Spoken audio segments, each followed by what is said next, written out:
Bun butter jam premier இப்போ நடந்து முடிஞ்சிருக்கு. இது லைஃப் எனக்கு வந்து ஃபர்ஸ்ட்டாக நான் கதாநாயகனா அறிமுகமாகிற படத்தோட ப்ரீமியர்.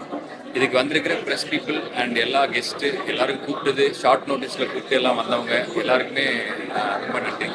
இதில் வந்து இந்த படத்தை பற்றி நான் இங்கே சொல்கிறத விட என்கிட்ட பார்த்தவங்களாம் என்ன சொல்கிறாங்கன்றது சொல்லணும்னு நினைக்கிறேன்.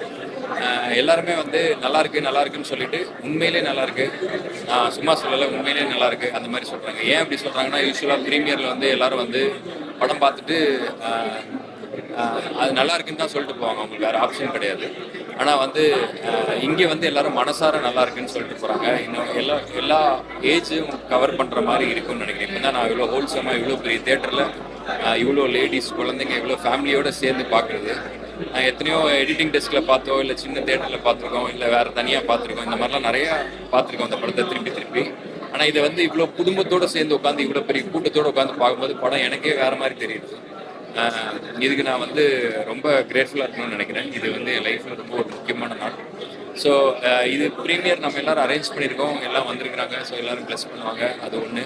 ஆனால் இந்த படம் வந்து தியேட்டரில் போய் வெற்றி ஆகணும் அப்படின்னா நான் ஒரு புதுசாக நடிக்க வந்த பையன். எனக்கு ஃபஸ்ட்டு ஸ்டெப். ஸோ எனக்கு வந்து இந்த படம் உங்களுக்கு தெரியுமா, இல்லை எப்படி இந்த ரிலீஸ் ஆகிருக்குன்னு உங்களுக்கு தெரியுமான்னு எனக்கு தெரியல. ஆனால் இங்கே இருக்கிற ப்ரெஸ், ஒரு கேமரா பின்னாடி இருக்கக்கூடிய ப்ரெஸ்ஸும் நீங்கள் எல்லோரும் எனக்காக ஒரு உதவி பண்ணோம். இதை போய் தமிழ்நாட்டில் இருக்கிற எல்லாருக்கிட்டையும் போய் சேர்த்து இந்த படத்தை ஒரு வெற்றி படம் ஆக்கினாலும் எங்களால் அடுத்தடுத்த படங்கள் அடுத்தடுத்த ஸ்டெப் எடுத்து வைக்க முடியும். ஸோ இந்த படம் வந்து உங்களை ஏமாத்தாத படம். நாங்கள் வந்து ஏதோ ஒன்று ஏனோ தானோன்னு பண்ணிட்டு உங்களை வந்து பாருங்கன்னு வற்புறுத்தலன்னு நினைக்கிறோம். இதில் இருக்கிற எல்லாருமே இயக்குனர், ப்ரொடியூசர், இயக்குனர் வந்து ராகவ் மெட்டார், ப்ரொடியூசர் சுரேஷ் சுப்ரமணியம், அண்ட் இசையமைப்பாளர் Nivas K Prasanna, Babu cinematographer, Sasi art director, அதுக்கப்புறம் இதில் வேலை செஞ்ச எல்லாருமே, எடிட்டர் ஆப்ரஹாம், ஜான் ஆப்ரஹாம், இதில் ஒர்க் பண்ணி எல்லாரும் வந்து இப்பவும் வேலை செஞ்சுட்டு இருக்காங்க, நாளைக்கு வரைக்கும் வேலை செஞ்சுட்டு இருக்காங்க. எங்கள் எல்லாருக்கும் ஒரு பிரேக் வேணும். ஸோ இதுலேருந்து நாளைக்கு வந்து இந்த படம் புக்கிங்ஸ்லாம் ஓப்பன் ஆகிருக்கு. பட் ஸ்டில் இதெல்லாம் நீங்கள் இன்னும் மக்களுக்கு போய் கொண்டு சேர்த்தீங்க அப்படின்னா எல்லாரும் ஃபேமிலியாக படம் பார்க்கும்போது இந்த படம் வந்து எங்களுக்கு ஒரு பாசிட்டிவான ஒரு விஷயமா இருக்குன்னு.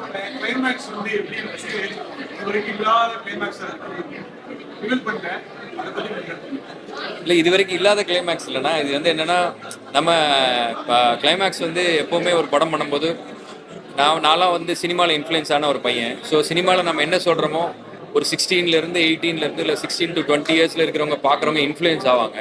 ஸோ அவங்க இன்ஃப்ளூயன்ஸ் ஆகும்போது ஒரு நல்ல மெசேஜோ ஒரு நல்ல விஷயத்தையோ விதை போட்டால் கரெக்டாக இருக்கும். இன்றைக்கி நம்மளோட தமிழ் சினிமாவில் நிறைய நல்ல டேரக்டர்ஸ் இருக்காங்க. இன்றைக்கி நிறைய பேருக்கு இங்கே பகுத்தறிவு இருக்குது, இங்கே நிறைய பேருக்கு ஒரு நல்ல சிந்திக்கிற விஷயம் இருக்குது.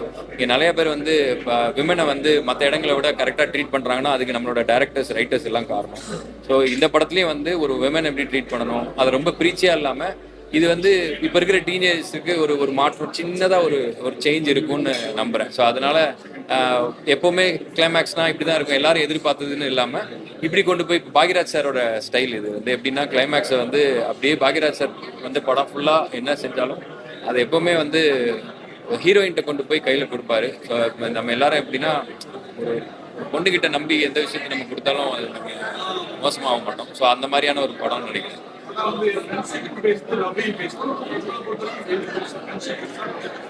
ரெண்டுக்கு பேர் இதுதான் வேறன்னு நினைக்கிறேன்.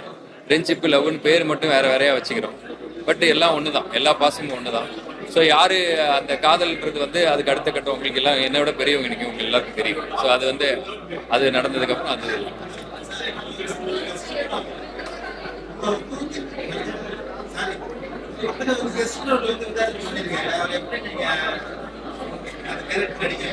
இல்லை, நம்ம ஃபர்ஸ்ட் பண்ணும்போது அவர் தான் பண்ணுறாரு, அதெல்லாம் எனக்கு தெரியாது. டைரக்டர் அவங்க தான் கூப்பிட்டு வந்தாங்க. எனக்கு அவர் பர்சனலாக நடிச்சா எனக்கு ரொம்ப சந்தோஷம். ஏன்னா எனக்கு அவரை பார்த்தா ஒரு மாதிரி குட்டியாக விஜய் என்ன மாதிரியே இருக்கும். முதல்ல இருந்து வரும்போது பார்க்கறதுக்கு அப்படியே இருப்பார். இவரும் ஜெய் அண்ணா அவங்கெல்லாம் அப்படியே இருப்பாங்க.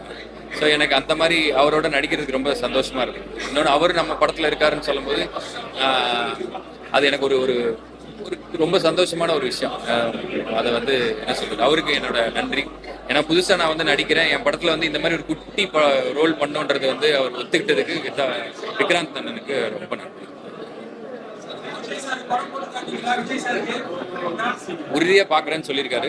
ஆனால் அவர் இருக்கிற இப்போ பிஸியாக இருக்காரு. ஸோ கண்டிப்பாக இது அடுத்தது எப்படின்னு பார்த்துட்டு கண்டிப்பாக அவருக்கு போட்டு காட்டும். எதுங்க? ஆடுகளம். ஆ, எது சொல்றீங்க? Okay okay okay. ஓ, அந்த பெரிய படம் அவரோட படத்தோட கம்பேர் பண்ணுற பெரிய சந்தோஷமா இருக்கு. நாங்கள் அப்படி யோசிக்கல. நான் அது இப்போ வரைக்கும் தோணல. ஆக்சுவலி எனக்கு ஆடுகள் ரொம்ப பிடிக்கும். பட் வந்து அந்த ஒரு ரெஃபரன்ஸ் இருக்கிறது சந்தோஷம் தானே. ஒரு பெரிய டேரக்டரோட படத்தில் இருக்கிறது நல்ல சந்தோஷம். ரொம்ப அப்படி நீங்கள் ரிலேட் பண்ணிட்டீங்கன்னா சூப்பர். அந்த படத்தோட எனக்கு ரொம்ப சந்தோஷம். தேங்க்யூ. ஓகே, வந்த எல்லாருக்குமே நன்றி.